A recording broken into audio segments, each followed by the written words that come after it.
Over thinking, जी हाँ, जिससे आप, मैं, हम सभी लोग कभी ना कभी इससे गुजर ही रहे होते हैं। ओवर थिंकिंग, ओवर मतलब बहुत ज्यादा ओवर।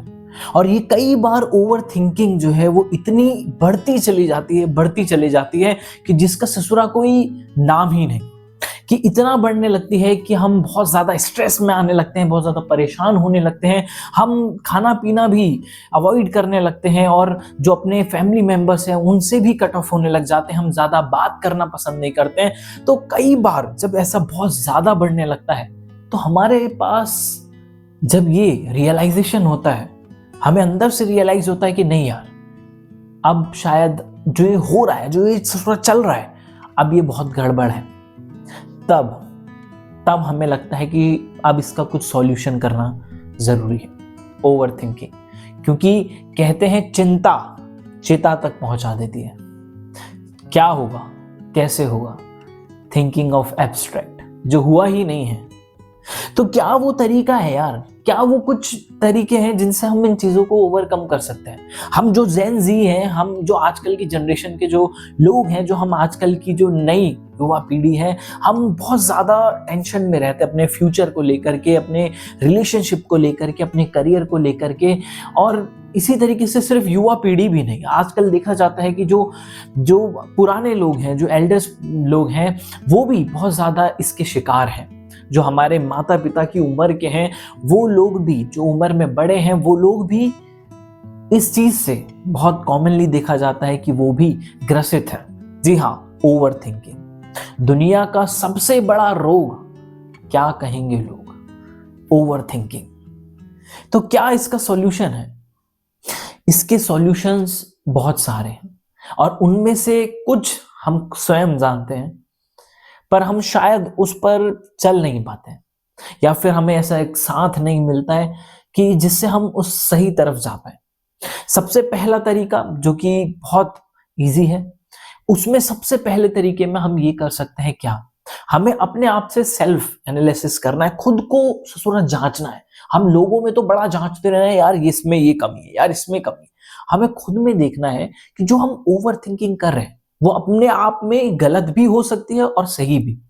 क्योंकि ओवर थिंकिंग अगर नेगेटिव डायरेक्शन में है, नकारात्मकता की तरफ है, कि यार कहीं कल ये तो नहीं हो जाएगा, अरे ये छोड़ के तो नहीं चले जाएगा, अरे ऐसा तो नहीं हो जाएगा, अगर ये आप देख रहे हो कि ये आपकी जो थिंकिंग है, जो थॉट प्रोसेस है, ये नेगेटिव वे में जा रहा है, तो यहां पर आपको देखना है, क्या मेरा जो सोचना है, ओवर थिंकिंग जो है वो नेगेटिव डायरेक्शन में है या फिर पॉजिटिव।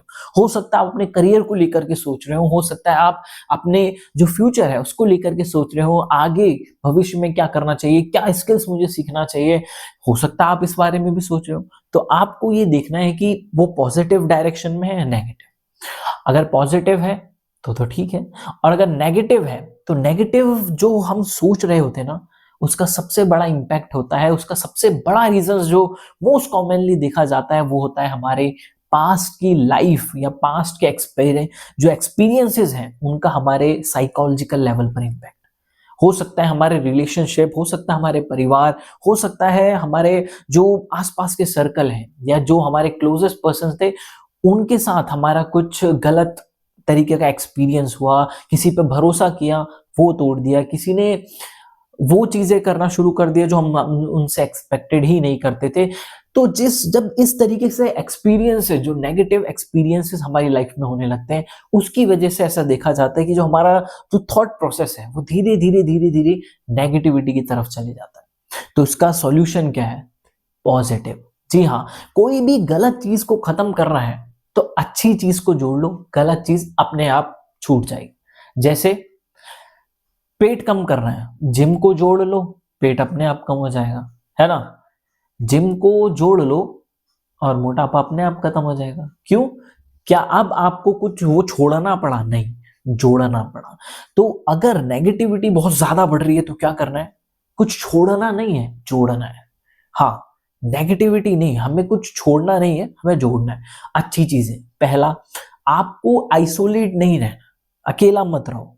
हो सकता है अपने परिवार वालों के पास जाओ, अपने जो आपके क्लोजेस्ट पर्सन है, जो आपको अच्छा मानते हैं, उनके पास जाओ।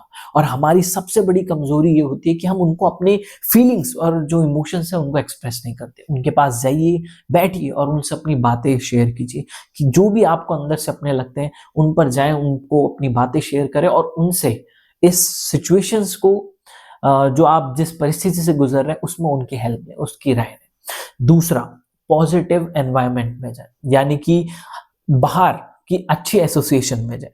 कोई मंदिर आस पास में हो या फिर कोई ऐसे ग्रुप्स हो, स्पिरिचुअल ग्रुप्स हो जहां पर कुछ पढ़ाया जा रहा हो या फिर स्पिरिचुअल सेशन हो जिनको आप पढ़ें और आपका माइंड सही रहे। और नहीं तो सबसे बेस्ट प्लेटफॉर्म है आपके फोन में।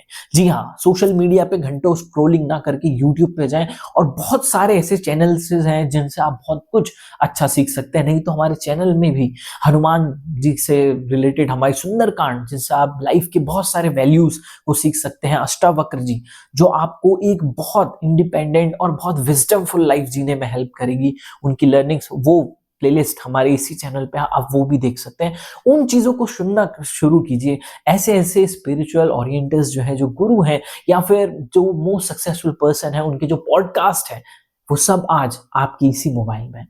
तो बस जाइए और उनको सुनना शुरू कीजिए। Number 3, sound meditation. जी हाँ, साउंड यानी कि म्यूजिक, उसमें भी एक वाइब्रेशन होती है जो हमारे माइंड को हेल्प करती है, एक वाइब्रेशंस देती है जिससे हम बहुत इजीली बाहर आ पाए, जिसको हमारे डोपामिन को रिलीज करता है, यानी कि जो हमें जो हैप्पी हॉर्मोन्स है उनको रिलीज करने में हेल्प करता है। तो म्यूजिक सुने, और म्यूजिक भी कोई ऐसा नेगेटिव वाला नहीं, जो काम हो, जो कि पॉजिटिव म्यूजिक जो भी होते हैं, या फिर इंस्ट्रूमेंटल जो म्यूजिक्स होते हैं, जो एडी जो ट्रैवल वाले जो म्यूजिक होते हैं, जो इधर से इधर पैन करते हैं, आप उनको सुन सकते हैं। नहीं तो यूट्यूब पे जाकर के जो मेडिटेशन साउंड्स हैं, आप उनको लगा करके सुन सकते हैं।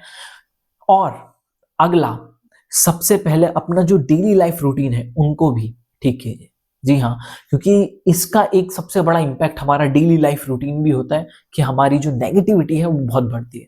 सुबह जल्दी उठने की कोशिश कीजिए, फ्रेश एयर में और फ्रेश जो एनवायरनमेंट है उसमें जाइए। भले ही आकर के आप अपना काम वाम करने के बाद दिन में अगर चाहे तो दोबारा आराम कर सकते हैं, लेकिन सुबह जल्दी उठने की कोशिश करें।